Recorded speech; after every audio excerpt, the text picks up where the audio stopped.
प्रधानमंत्री नरेंद्र मोदी के दक्षिण अफ्रीका के दौरे का आज तीसरा दिन है। यहां प्रधानमंत्री Narendra Modi IBSA leaders meeting में हिस्सा लेंगे।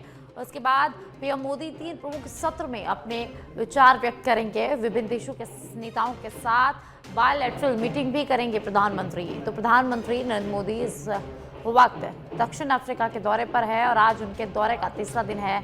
आज प्रधानमंत्री नरेंद्र मोदी कई मीटिंग्स में हिस्सा लेंगे, विभिन्न देशों के नेताओं के साथ बायलैटरल मीटिंग करेंगे। इसके अलावा 3 सत्रों में विचार व्यक्त करेंगे। आईबीएसए की मीटिंग में भी यहाँ प्रधानमंत्री नरेंद्र मोदी हिस्सा लेंगे। आपको बता दें कि कल प्रधानमंत्री जोहान्सबर्ग में G20 लीडर्स समिट में भाग उन्होंने लिया था, जहां उन्होंने कई नेताओं से मुलाकात की थी और आज भी प्रधानमंत्री नरेंद्र मोदी के दक्षिण अफ्रीका में कई कार्यक्रम रहने वाले हैं। तो यहाँ विभिन्न देशों के नेताओं के साथ बायलैटरल मीटिंग करेंगे प्रधानमंत्री नरेंद्र मोदी। आईबीएसए की मीटिंग में भी यहाँ पर हिस्सा लेंगे और 3 प्रमुख सत्रों में विचार व्यक्त करेंगे प्रधानमंत्री नरेंद्र मोदी।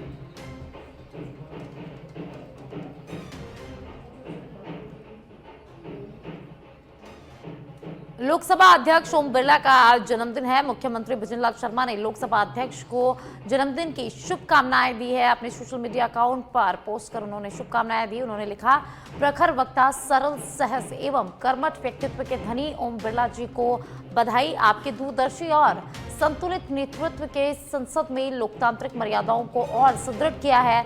संवाद, सहयोग और सार्थक विमर्श की नई परंपराएं स्थापित कर आपने जनहित को सर्वोपरि रखने वाली राजनीति का प्रेरक मार्ग प्रशस्त किया है। राष्ट्र निर्माण के यज्ञ में आपका योगदान अत्यंत उल्लेखनीय है। प्रभु श्री राम से प्रार्थना है कि वे आपको उत्तम स्वास्थ्य, दीर्घायु और निरंतर जनसेवा की शक्ति प्रदान करें। तो आज लोकसभा अध्यक्ष ओम बिरला का जन्मदिन है। इस कड़ी में राजस्थान के मुखिया भजनलाल शर्मा ने लोकसभा अध्यक्ष ओम बिरला को उनके जन्मदिन की बधाई दी है, शुभकामनाएं दी है। मुख्यमंत्री भजनलाल शर्मा ने अपने सोशल मीडिया अकाउंट एक्स पर पोस्ट कर उनको बधाई दी। उन्होंने लिखा, सरल, सहज एवं कर्मठ व्यक्तित्व के धनी ओम बिरला को जन्मदिन की हार्दिक बधाई एवं शुभकामनाएं। और इसी के साथ कई बड़े नेताओं ने भी लोकसभा अध्यक्ष ओम बिरला को उनके जन्मदिन पर बधाई दी है। रक्षा मंत्री राजनाथ सिंह ने ओम बिरला को जन्मदिन की बधाई दी है। इसके अलावा सीएम योगी आदित्यनाथ ने भी ओम बिरला को उनके जन्मदिन पर बधाई दी है। इसके अलावा कई जो तमाम नेता है, राजनेता है, उन्होंने लोकसभा अध्यक्ष को जन्मदिन की बधाई दी है। शिक्षा विभाग से जुड़ी बड़ी खबर सामने आ रही है। विभाग ने प्रचारक की संशोधित तबादला सूची जारी कर दी है। 620 प्रचारक की संशोधित सूची जारी की गई है। लंबे समय से इस सूची का इंतजार हो रहा था और अब इंतजार खत्म हो गया है। प्रधानाचार्य की संशोधित तबादला सूची अब जारी कर दी गई है। 620 प्रधानाचार्य की संशोधित सूची जारी हुई है। तो देखिए सूची आपके टेलीविजन स्क्रीन पर, जहां लंबे समय से सूची का इंतजार था और अब ये सूची जो है वो सबके सामने आ गई है। शिक्षा विभाग ने तबादला सूची जारी की है। प्रधानाचार्य की तबादला सूची यहां पर जारी की गई है। 620 प्रचारक की संशोधित सूची जो है, लिस्ट है, वो जारी की गई है। तो शिक्षा विभाग से जुड़ी इस वक्त की बड़ी खबर हम आपको बता रहे हैं, जहां शिक्षा विभाग ने प्रधानाचार्य की संशोधित तबादला सूची जारी कर दी है। 620 प्रधानाचार्य की संशोधित सूची यहां पर जारी हुई है। लंबे समय से सभी इस सूची का इंतजार कर रहे थे और अब सभी का इंतजार खत्म हो गया है। तो शिक्षा विभाग ने बड़ा तबादला हुआ है। शिक्षा विभाग ने प्रधानाचार्य की तबादला सूची जारी कर दी है। 620 प्रधानाचार्य की संशोधित सूची यहां पर जारी की गई है। तो तबादला सूची आपके टेलीविजन स्क्रीन पर, जहां 620 प्रधानाचार्यों का तबादला हुआ है, उनकी सूची जारी की गई है। तो शिक्षा विभाग से बड़ी खबर सामने आ रही है, जहां शिक्षा विभाग ने बड़ी तबादला सूची का ऐलान किया है। सूची जारी कर दी है। विभाग ने प्रधानाचार्य की संशोधित तबादला सूची को जारी कर दिया है। लंबे समय से काफी लोग इस सूची का इंतजार कर रहे थे और अब उनका इंतजार खत्म हो गया है। शिक्षा विभाग ने सूची को जारी कर दिया है। तो 620 प्रधानाचार्य की संशोधित सूची यहां पर जारी की गई है और ज्यादा जानकारी के लिए मेरे सहयोगी कुणाल मेरे साथ जुड़ गए हैं। कुणाल, शिक्षा विभाग ने सूची जारी कर दी है, ट्रांसफर सूची प्रधानाचार्य की, और 620 जो प्रधानाचार्य हैं उनकी सूची यहाँ पर जारी की गई है। क्या कुछ अधिक जानकारी है? देखिए साक्षी, आपको बता दें कि शिक्षा विभाग में जो प्रिंसिपलों की जंबो तबादला लिस्ट थी वो करीब 1.5 महीने पहले आई थी। उसके बाद स्थिति ऐसी थी कि कई प्रधानाचार्य ने जो है अपनी जगह नहीं छोड़ी थी और नई जगह जहां उनकी पोस्टिंग हुई थी वहां पर उन्होंने ज्वाइन नहीं किया था। ऐसी स्थिति में अब शिक्षा विभाग के द्वारा एक संशोधित लिस्ट जारी की गई है और इस संशोधित लिस्ट में 620 प्रधानाचार्य हैं, उनका जो है तबादला यहाँ पर किया गया है। और क्योंकि इस लिस्ट का लगभग 1.5 महीने से इंतजार चल रहा था और 1.5 महीने के लंबे इंतजार के बाद शिक्षा विभाग द्वारा आज जो है ये जंबो लिस्ट जो है जिसमें 620 प्रधानाचार्य हैं उनका तबादला यहाँ पर किया गया है। अब इसके बाद जो व्याख्याता फर्स्ट ग्रेड के जो तबादले हैं उसका जो है रास्ता प्रशस्त हो गया है। आने वाले समय में उसकी भी जो लिस्ट है वो आ सकती है। संभवतः अर्धवार्षिक परीक्षा के बाद जो है लिस्ट वो जारी होगी।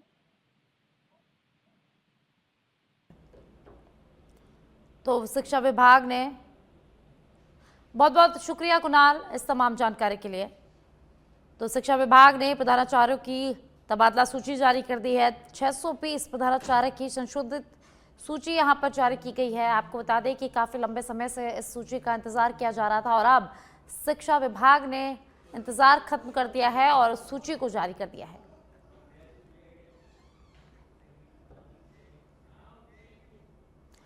पांच जिलों में जिला अध्यक्ष के नामों की घोषणा को होल्ड पर क्यों रखा गया है? इनमें से 2 जिलों बारां और झालावाड़ में उपचुनाव के चलते चयन प्रक्रिया रोकी गई थी, जबकि जयपुर शहर, प्रतापगढ़ और राजसमंद में खींचतान की वजह से सामने आ रही है। जयपुर शहर में सुनील शर्मा और पुष्पेंद्र भारद्वाज में एक नाम पर अभी तक सहमति नहीं बन पाई है। राजसमंद में गोवर्धन और आदित्य प्रताप में सहमति नहीं बन पाई। बड़े नेता पुरजोर तरीके से अपने अपने समर्थक की पैरवी यहां पर कर रहे हैं। वहीं एक बड़े नेता ने प्रतापगढ़ में मौजूदा जिला अध्यक्ष भानु प्रताप को रिपीट करने की पैरवी की है, लेकिन प्रदेश नेतृत्व नए चेहरे को देना चाहता है यहां पर मौका, लिहाजा इन सभी जिलों में नए जिला अध्यक्षों की घोषणा अटकी हुई है। तो आखिर 5 जिलों में क्यों अटकी कांग्रेस जिला अध्यक्षों की घोषणा? कई जिलों में अध्यक्ष पद के लिए खींचतान के चलते सहमति एक नाम पर नहीं बन पाई है। राजस्थान में कांग्रेस संगठन के 50 में से 45 जिला अध्यक्षों की घोषणा हुई, लेकिन 5 जिलों में जिला अध्यक्ष के नामों को होल्ड पर रखा गया है। हालांकि इनमें से 2 जिलों बारां और झालावाड़ में उपचुनाव के चलते चयन प्रक्रिया को रोका गया था, जबकि जयपुर शहर, प्रतापगढ़ और राजसमंद में खींचतान की वजह सामने आ रही है। जयपुर शहर में सुनील शर्मा और पुष्पेंद्र भारद्वाज में एक नाम पर अभी तक सहमति नहीं बन पाई है। जयपुर से खबर है, जहां 5वें खेलो इंडिया यूनिवर्सिटी गेम्स 2025 की प्रेस कॉन्फ्रेंस होगी। आज शाम 4 बजे सवाई मानसिंह स्टेडियम में ये प्रेस कॉन्फ्रेंस होगी। खेल मंत्री कर्नल राज्यवर्धन सिंह राठौड़ गेम्स की तैयारियों और विस्तृत कार्यक्रम पर यहां पर बातचीत करेंगे। 5वें खेलो इंडिया गेम्स की मेजबानी राजस्थान कर रहा है। 24 नवंबर से 5 दिसंबर तक होने वाले इवेंट में देश के 5000 से अधिक एथलीट्स भाग लेंगे। गेम्स में 200 से ज्यादा विश्वविद्यालयों के खिलाड़ी हिस्सा लेंगे। इस बार जयपुर सहित राजस्थान के 7 शहरों को इवेंट्स की मेजबानी मिली है। जयपुर, अजमेर, उदयपुर, जोधपुर, बीकानेर, कोटा, भरतपुर में ये इवेंट्स होंगे। तो आज खेलो इंडिया को लेकर प्रेस कॉन्फ्रेंस होगी। 5वें खेलो इंडिया यूनिवर्सिटी गेम्स 2025 की प्रेस कॉन्फ्रेंस आज होगी। शाम 4 बजे सवाई मानसिंह स्टेडियम में ये प्रेस कॉन्फ्रेंस होगी। खेल मंत्री कर्नल राज्यवर्धन सिंह राठौड़ गेम्स की तैयारियों और विस्तृत कार्यक्रम पर अपनी बात रखेंगे। 5वें खेलो इंडिया गेम्स की राजस्थान इस बार मेजबानी कर रहा है। 24 नवंबर से 5 दिसंबर तक होने वाले इस इवेंट में देश के 5000 से अधिक एथलीट्स भाग लेंगे। गेम्स में 200 से ज़्यादा विश्वविद्यालय के खिलाड़ी जो है वो हिस्सा लेंगे और इस बार जयपुर सहित राजस्थान के 7 शहरों को इस इवेंट्स की मेजबानी मिली है। तो जयपुर, अजमेर, उदयपुर, जोधपुर, बीकानेर, कोटा और भरतपुर में ये जो इवेंट है वो होने वाले हैं। मुंडावर थाना क्षेत्र के जसाई में शादी की खुशियां मातम में बदल गई। तैयारी के दौरान फायरिंग में 6 वर्षीय मासूम वीरा की गोली लगने से यहां पर मौत हो गई। बता दें कि दूल्हा राहुल चौधरी अपने दोस्तों के साथ डीजे बजाकर अवैध हथियार से हवाई फायरिंग कर रहा था और इसी दौरान एक गोली चली और मासूम वीरा को लग गई। गंभीर हालत में उससे पहले नीमराना अस्पताल और बाद में एसएमएस अस्पताल जयपुर रेफर किया गया, जहां इलाज के दौरान बच्चे ने दम तोड़ दिया। घटना ने पूरे क्षेत्र को झकझोर कर रख दिया है। शिकायतकर्ता ने फायरिंग में दूल्हे और उसके साथियों की भूमिका बताते हुए एक रिपोर्ट दर्ज कराई है। वहीं अब पुलिस ने मामले को गंभीरता से लेते हुए आर्म्स एक्ट सहित कई धाराओं में मामला दर्ज कर लिया है। तो जैसे इसे खबर है, जहां शादी की खुशियां मातम में बदल गई। यहां जो दूल्हा है वो डीजे बजाकर अपने दोस्तों के साथ अवैध फायरिंग कर रहा था और इसी दौरान एक मासूम को वो गोली लग गई।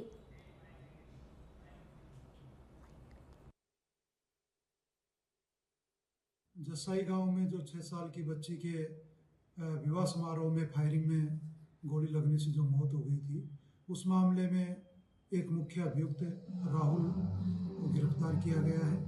आज उसका पीसी रिमांड लिया गया है। इसी की शादी थी और इसी के द्वारा ये फायरिंग हुई थी।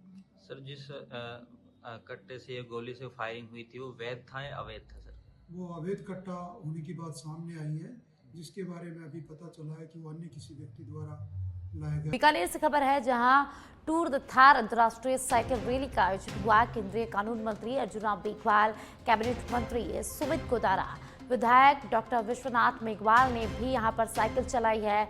देश और विदेश के 750 प्रतिभागी इस में भाग ले रहे हैं। नौरंग देसर में भारतमाला रोड पर 100, 200 और 300 किलोमीटर की 3 रेस का यहां पर आयोजन हो रहा है। फ्रांस, जर्मनी और स्विट्जरलैंड के राइडर भी इस आयोजन में शामिल हो रहे हैं। संसद खेल महोत्सव के तहत ये आयोजन किया जा रहा है। केंद्रीय मंत्री अर्जुन राम मेघवाल ने कहा कि इस इवेंट से बीकानेर में खेल और पर्यटन को बढ़ावा मिलेगा। फ्रांस, जर्मनी, स्विट्जरलैंड के राइडर भी इस आयोजन में शामिल हो रहे हैं। सांसद खेल महोत्सव के तहत इस कार्यक्रम का आयोजन हुआ। तो कानून मंत्री अर्जुन राम मेघवाल ने भी इस दौरान साइकिल चलाई। मंत्री सुमित गोदारा, विधायक ने भी यहां पर साइकिल चलाई और इस आयोजन में भाग लिया।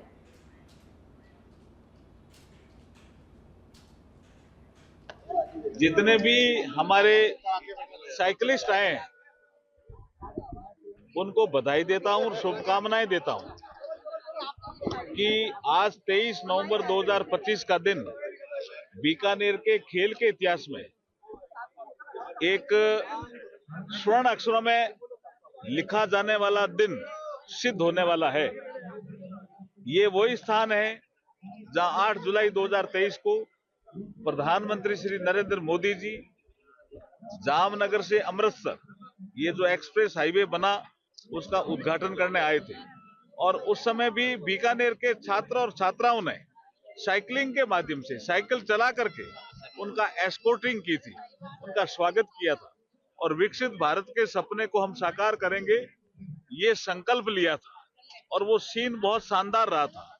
उसी को आधार मान करके जब हमारी मंत्रालय में चर्चा होती रही युवा और खेल मंत्रालय में, तो हमारे युवा और खेल मंत्रालय के मंत्री मनसुख भाई मांडविया जी ने और ये जब हमने।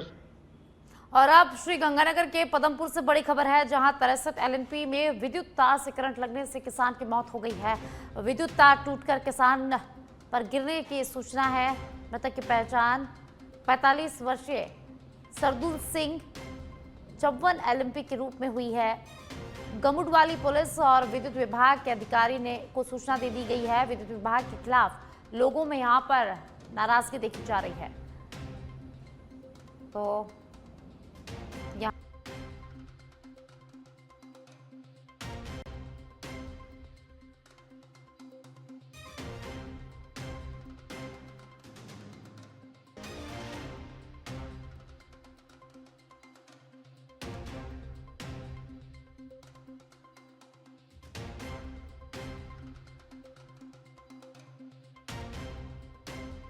करंट लगने से किसान की मौत हो गई है। 63 एलएनपी में विद्युत तार से करंट लगने से मौत हो गई है। विद्युत तार टूटकर किसान पर गिरने की सूचना और मृतक की पहचान 45 वर्षीय सरदूल सिंह 54 LMP के रूप में हुई है। तो लोगों में यहां विद्युत विभाग के खिलाफ नाराजगी देखी जा रही है। घमुड वाली पुलिस और विद्युत विभाग के अधिकारियों को सूचना दे दी गई है। पुलिस इस पूरे मामले की सूचना जांच कर रही है। तो और यहां पर विद्युत विभाग के खिलाफ ग्रामीणों में भारी नाराजगी देखी जा रही है। तो श्री गंगानगर के पदमपुर में बड़ा हादसा हुआ है। यहां करंट लगने से किसान की मौत हो गई है। विद्युत तार से करंट लगने से किसान की मौत हो गई।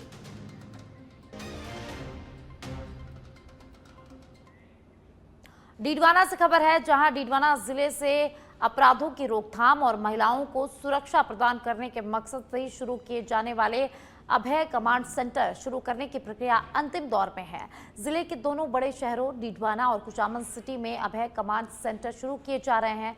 पिछले दिनों कुचामन सिटी में कारोबारी रमेश रुलानिया हत्याकांड के बाद अभय कमांड सेंटर बनाने की यहां पर मांग उठी थी। उसके बाद से ही अभय कमांड सेंटर शुरू का काम तेजी से चल रहा है। दोनों शहरों में महत्वपूर्ण लोकेशन का चयन कर पोल लगाकर कैमरे लगा दिए गए हैं। कुचामन में अभय कमांड सेंटर का कंट्रोल भी तय कर लिया गया है और डीडवाना में ही इसके लिए प्रस्ताव भेजा गया है। एसपी ऋचा तोमर ने बताया कि अभय कमांड सेंटर शुरू होने के बाद डीडवाना और कुचामन दोनों शहरों में अब ट्रैफिक सिस्टम तोड़ने और तेज स्पीड में वाहन चलाने वाले चालक पुलिस की नजरों से बच नहीं पाएंगे और साथ ही शहर के स्कूल, कॉलेज और अन्य सार्वजनिक स्थानों पर महिलाओं छेड़छाड़ और चेन स्नैचिंग की घटनाओं पर भी इससे रोक लगेगी, जिससे महिलाओं को सुरक्षित माहौल यहां पर मिल सकेगा।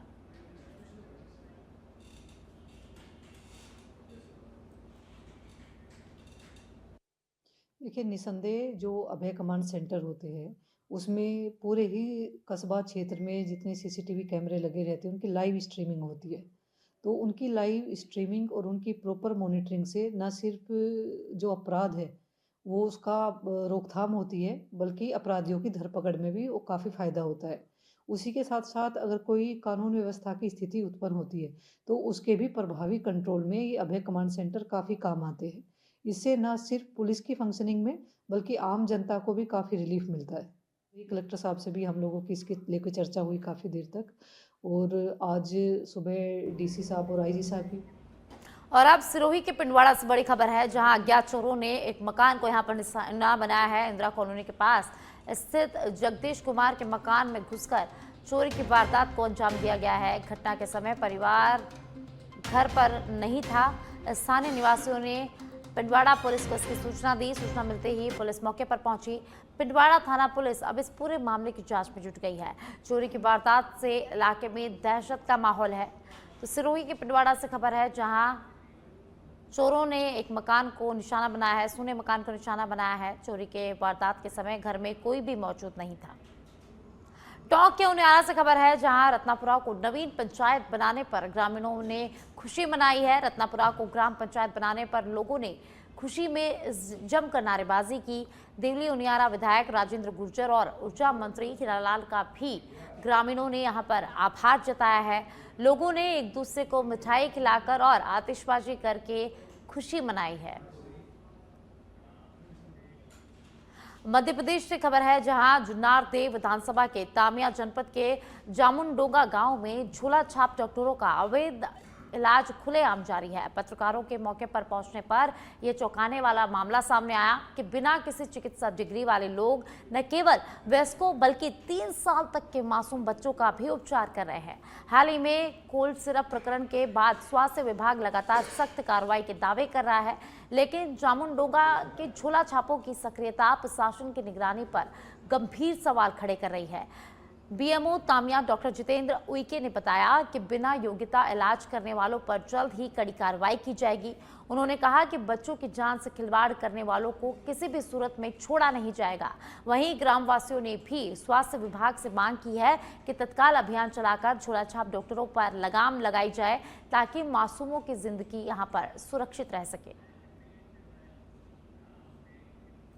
मध्य प्रदेश के पन्ना टाइगर रिजर्व में 57 वर्षीय हथनी अनारकली ने 2 मादा बच्चों को जन्म देकर एक अनोखा रिकॉर्ड बनाया है। पीटीआर के इतिहास में यह पहला मौका है जब किसी हथनी ने जुड़वा बच्चों को जन्म दिया है। तकरीबन 3 घंटे के अंतराल में जन्मे मां और दोनों नवजात शावक पूरी तरह से स्वस्थ है। वन्य प्राणी चिकित्सक डॉक्टर संजीव कुमार गुप्ता ने इसे अजूबा बताया है। इन नन्हे मेहमानों के आगमन से अब पीटीआर में हाथियों का कुनबा बढ़कर 21 हो गया है। फील्ड डायरेक्टर नरेश सिंह यादव ने बताया कि अनारकली के लिए दलिया, गुड़, गन्ना और शुद्ध घी से बने लड्डू सहित विशेष इंतजाम भी यहां पर किए गए हैं। 1986 में पन्ना लाई गई अनारकली ने अब 6 बार बच्चों को यहां पर जन्म दिया है। यह जुड़वा जन्म प्रक्रिया प्रकृति संरक्षण के लिए शुभ संकेत है, क्योंकि प्रशिक्षित हाथी मानसून में जंगल की सुरक्षा और बाघों की निगरानी में अहम भूमिका निभाते हैं। और अब छत्तीसगढ़ के सुकमा से खबर है, जहां सुकमा के छिंदगढ़ मैदान में हार्ट अटैक आने से 12 साल के बच्चे की मौत हो गई है। रोज की तरह मैदान में फुटबॉल खेलने के लिए बच्चा गया था। मैदान में गिरते ही बच्चे को तुरंत छिंदगढ़ अस्पताल ले जाया गया, लेकिन अस्पताल में डॉक्टरों के बहुत प्रयास के बाद भी बच्चे की जान नहीं बच पाई है।